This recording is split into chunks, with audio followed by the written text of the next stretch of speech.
What's up everybody, and welcome to the channel. In today's video we're checking out this 2026 Honda Odyssey. This one is the Elite, finished off in platinum white with an MSRP around $54,000. You think this is the best way to go for a minivan? You got an old school engine and a lot of fun new technology, as well as plenty of features for the family. So pop in the hood, you're gonna get the old school engine under here, which of course is a V6. Honda loves using the standard basic engine. So popping that, you're gonna get the 3.5 liter naturally aspirated V6 with 280 horsepower and 262 pound-feet of torque. It is front wheel drive with a 10-speed automatic transmission. It has a 19.5 fuel tank, and you have 19 in the city with 28 on the highway, with a curb weight closing in on 4,600 pounds. For the styling, we have a nice gloss black grille, cool looking LED headlights with the daytime running lights, chrome Honda badge, nice openings throughout it. This one's kind of reminding me of a Mopar, like a Dodge vehicle, which is kind of neat. Got another opening down below, LED fog light, standard turn signals, there's parking sensors throughout it. It looks like a minivan. Obviously they're not crazy sporty, but it does have a bold appearance overall. Some sharp lines along the hood, and then at the side you have a nice design on these two-tone colored wheels with a 5-spoke look. You have some sweeping body lines throughout it, nice sharp look. Body color on the door handles as well as the mirror, and then we have the LED turn signal and some silver and black accents throughout the windows. I like how it dips downwards and then the glass kind of fades away, and then this upper sharp line fades away and then connects back into the bumper. So it has some cool looks to it. It's got a nice little style to it. Shark fin antenna in back. You also have a sunroof up there. So not bad. It's obviously a minivan, so it has that minivan characteristic, but it's a nice looking car overall. You have just some standard lighting for the tail lights, some black trim connecting everything, parking sensors in back, a bit more sharp lines all throughout it. So can't complain, has a good look to it. And then as far as cargo space goes, which is why you're buying a van like the Odyssey, with a power operation for the liftgate and of course the key fob, you can press that for that same function. You have the remote start, and you can even open the doors from this. Now here's kind of all the configurations you have. You can also remove the second row. They're all removable seats, which is really sweet. So in back, we have these seats that are gonna fold down into the floor or up like this. You have this huge amount of space right here, extra cargo on the left and right side. And then messing with these are really not that difficult. So I can tumble them back up. You can grab these levers and pull them back into their normal position. And of course you can then pull them all the way up, pull them again, and that is how you're gonna fold them all the way back. So pretty easy overall, depending on how you have it set up. And then if we just pull this one back up as well. Lastly, we can just press the button, close the cargo area. So for the second row, you just pull the handle as well. It's also gonna automatically open. And then you can either slide these forward like this or fold them flat like the other side. So in the third row, I have a pretty good entry point to walk in here. You're gonna get air vents in back, USB ports, armrests, as well as cup holders, and you even have the sunshade, which is a great touch to the seat. These seats are very padded, very comfortable overall. We can slide these headrests up as well for the extra comfort. And as you can tell, I have a really good amount of legroom and footroom in the third row. So this is actually a very useful third row. I would have zero complaints being back here. We have this strap as well to help slide these out of the way. And then just climbing back, we have the one handle right here. We can push this seat, get it back into its position. Now what's very cool, if I remove this middle seat right here, you can actually grab this and slide these seats in and out. So if you pull this strap up here, that's how you're gonna unlock this and pull it forward and pull it out. But you could have this one sit more in the middle, car seats fixed in here, older kids in back. Just gives it a really cool way to do everything. Now sitting here, we have some good amenities. There's gonna be plugs down below. You have your cup holders. We can press the close button. We also have one of your air vents right here. You have windows that will go up and down. The door kind of takes a little bit to close, but you're also gonna get a nice sunshade, grab handle up above, your vent, and this one even has entertainment. So you got the screen that's gonna pop downwards. And then for this middle seat now, you have the storage throughout it.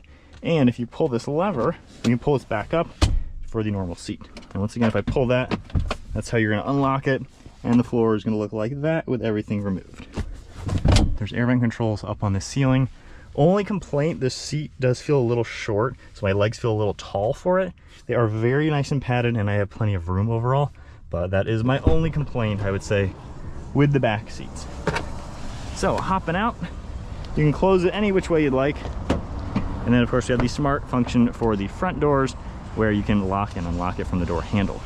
So you're gonna have some soft touch material up above with the gloss black trim, your release handle in gloss black, memory seating, all of these controls for windows and mirrors, and then nice padding for the armrest. Tons of storage throughout it, power seats up here as well. And then you can see the smooth leather with the perforated leather, and I love all the gray accents. The gray piping looks really cool. Got black on the steering wheel, and then let's fire it up. Got the V6 that's gonna roar to life, and then getting this back into a good position. For the steering wheel, you can see volume controls over on the left, along with the home icon for the screen. So you can scroll through a lot of different information, see several different things, any warnings that are in the car, range and fuel, all sorts of good things. You have paddle shifters as well, heated steering wheel, cruise control, stock on the right for windshield wipers, and then the left stock is for headlights and turn signals. You can open and close those rear doors. You can turn it on and off. Power liftgate as well. A little bit of kind of hard plastic with this faux stitching, some cool color accents, and then more of this soft touch with faux stitching up throughout the dashboard.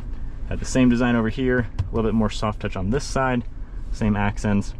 And then Honda's multimedia screen, kind of what you're used to seeing on all modern Hondas. And then for cabin watch, pretty neat to see the camera back there. We can also talk to the rear passengers, which is a great touch to see a couple more things. And then if I go into reverse, you have a good sized backup camera with a couple different views. Going back into park, you're gonna see all the climate controls. You have rear control as well. Then we have our temperature, nice toggle you can adjust, different modes, heated and vented seats, snow mode and eco mode, a couple more icons over on the right, and a ton of storage all throughout the center.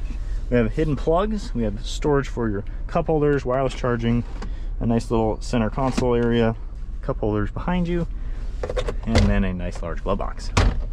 One last look at the interior. Definitely a nice place to be overall. Very roomy and spacious with all the tech you're gonna need. Good size captain's chairs with adjustable armrests on the inside. And then you can see how the DVD system looks. Nice sunshade. And then we have a small sunglass holder with a mirror underneath. All your controls, and then we have garage door buttons underneath the mirror. All right, so setting off now in the 2026 Honda Odyssey. So something cool about this obviously is the engine. This is kind of old school in today's world where everything is going hybrid or 4-cylinder. You just got a simple V6. So giving it some gas, I mean, it gets up to speed as expected. Nothing really all too fancy about it. The real drive modes are just gonna be snow or eco, and then you just tap it again to go back to normal. So not really gonna be playing with too many of the modes. This is really comfortable. These seats are ultra padded. Every single seat in this car seems to be super comfortable just to sink into. That is a nice touch. However, I also noticed the bases on all the seats, even the driver's seat, does feel a little short for my legs. I wouldn't mind just a bit more thigh support the way it's set up. But when you're driving this, it feels very refined. The materials you get to touch and kind of interact with, it feels like a nice place to be. While a lot of it is plastic, of course, it feels nice. So I think Honda's done a good job just making this feel like a good car. Nothing really cheap about it, and the pricing, low to mid 50s, doesn't seem that crazy in today's market for something that does have all these features. So it seems like a nice to drive car. It's very roomy, you have a ton of space, you got all the tech you need, all the fancy kid features like the mirrors, the talk, you know, things like that. So it's very well done to where if you have a family, which the only reason you're buying a minivan is if you have a family, but this is gonna do a great job just hauling people places, going on road trips. Now with the V6, obviously MPG isn't that impressive. You would think they would do a hybrid or something, but it's still gonna be pretty good on the range just given what it is. Now the steering is also pretty nice and light. Brakes seem to work very well. Ground clearance isn't gonna be an issue. It absorbs bumps to where you can go under off-camber turns and really no complaints. But it seems like an impressive car with really good build quality. I don't think you'll drive this and think anything negative. It's a good overall car with kind of everything you'd like for a minivan and all the features you've seen throughout it and just the space, how the back seats work, everything like that. That's kind of what you're buying with this car. But I like at the end of the day, while it has all those cool family-friendly features, it is still a nice place to be up here. Whoever's buying the car is gonna be driving it. Obviously, the rest of the car's for your kids. But you know, this is a nice, solid vehicle to drive to where you could do the long haul, the long road trips, the family trips, and I don't think you're gonna have an issue. The armrests are fantastic. very quiet. You don't hear any wind noise or road noise, even if we go faster. And the V6 engine just kind of gives you a standard driving experience, something you're used to, just like vehicles from decades ago. So there's nothing really fancy about it. It's just a simple, nice to drive car, and it really does have all the amenities.